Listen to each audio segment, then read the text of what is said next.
हाँ, तो बच्चों अभी हमने कारक का ज्ञान प्राप्त किया था कि कारक कितने प्रकार के होते हैं। कर्ता, कर्म, कारण, संप्रदान, अपादान, संबंध, अधिकरण और संबोधन।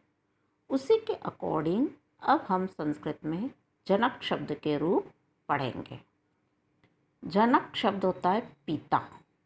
ठीक है, सबसे पहले हम प्रथमा विभक्ति पढ़ते हैं। देखिए, जनकः, जनकौ, जनकः, यानी पिता ने, दो पिता ने और अनेक पिता ने, यानी पिताजी ने, दो पिताजी ने और अनेक पिताजी ने। ठीक है, फिर आता है द्वितीय विभक्ति, जनकम, जनकौ, जनकान, यानी पिताजी को, दो पिताजी को और अनेक पिताजी, यानी सभी पिताजी को। इसी प्रकार से तृतीय विभक्ति देखिए, जनकेन, जनकाभ्याम, जनकई, यानी पिताजी के द्वारा या पिताजी से। तृतीय विभक्ति का चिन्ह क्या आता है? तृतीय कारक कौन सा हुआ आपका? करण से। तो पिताजी से या पिताजी के द्वारा, दोनों पिताजी के द्वारा और अनेक पिताजी द्वारा, यानी सभी पिताजी द्वारा। ठीक है, ऐसे ही चतुर्थी विभक्ति देखिए, जनकाय, जनकाभ्याम, जनकेभ्यः, पिताजी के लिए, दो पिताजी के लिए और अनेक पिताजी के लिए, सभी पिताजी के लिए। वैसे ही पंचमी विभक्ति देखिए, जनकात्, जनकाभ्याम, जनकेभ्यः, यानी पिताजी से अलग होने के अर्थ में।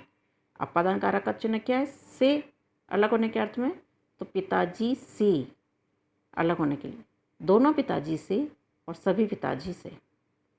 ऐसे ही षष्ठी विभक्ति, जनकस्य, जनकयोः, जनका नाम, यानी पिताजी का संबंध कारक, दोनों पिताजी के और सभी पिताजी के, का के की।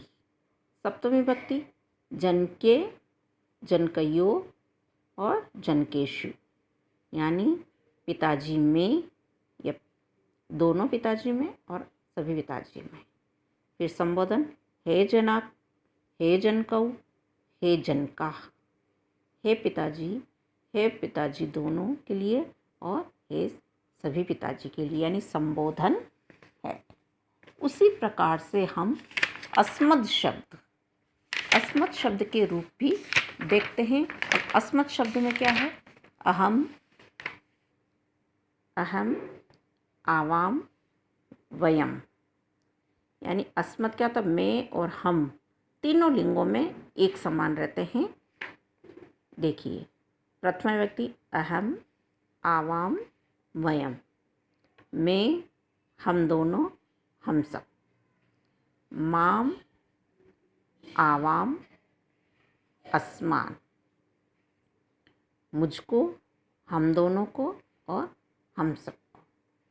मया, आवाभ्याम, अस्माभि, मेरे द्वारा, हम दोनों द्वारा और हम सभी के द्वारा। मह्यम, आवाभ्याम, अस्मभ्यम, है ना, यानी मेरे लिए, हम दोनों के लिए और हम सभी के लिए। मत, मुझसे, आवाभ्याम, हम दोनों से, अस्मत्, हम सब से।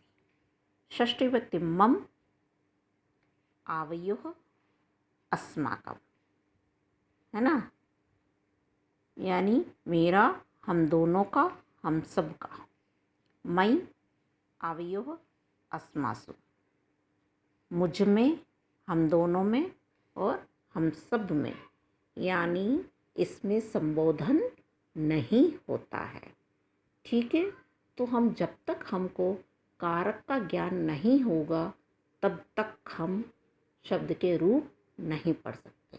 तो संस्कृत में विभक्तियाँ और हिंदी में कारक, उसी के अकॉर्डिंग हम उसका अर्थ करते हैं। ठीक है, तो अब आपको जो भी जनक शब्द और अस्मत् शब्द के जो PDF दिया जाएगा वो आपको कॉपी में करना है। ठीक है।